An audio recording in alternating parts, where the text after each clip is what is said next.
Well, so I did my first brand deal. I'm sure you guys have heard the story, but for people that don't know, I was offered $5,000 for a video. But this was when I was like 19, and it was so much money. It's like, Mom, look, and I was like, double it, and I'll walk outside and I'll give it to a homeless person. And they're like, no, you won't. And that's like, double it. And I like pacing around my neighborhood for 3 hours convincing this guy, like on the phone, just double the money. I promise the video will go viral, and I'll give it to a homeless person. I was like, $10,000 just looks better in a title. It'll get more views. I promise your app will do better. And I ended up getting $10,000 and then gave it away. And my mom's like, why don't you just give away $8,000, $9,000? Why all $10,000? I was like, Mom, it'll look better at the title, and it's just better, you know.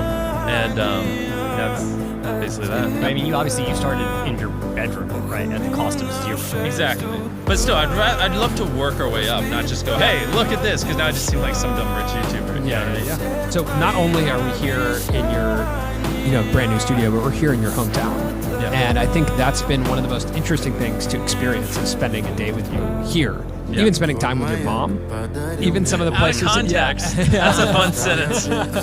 But even spending time here in your hometown, like we've met people who grew up with you. Yeah. Which is really interesting. Were there other people when you were growing up making YouTube videos? Around me? No. That was the biggest problem, is I thought it was a freak of nature, because like people would tell me, all you do is talk about YouTube, you're too obsessed with YouTube, like get a life. Like from 13 to like 19, I never met anyone who cared about YouTube, like not even an ounce. And so I was so untalkative. People thought like there was problems with me because I just wouldn't talk to anyone. Because all I would do is talk about YouTube.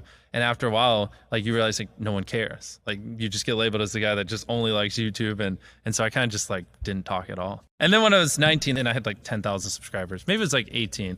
And that's when I started meeting a few other YouTubers online. And I realized like, I'm not a freak. I'm just like obsessed with YouTube, and that's okay. You know, you just got to find other people that are like that.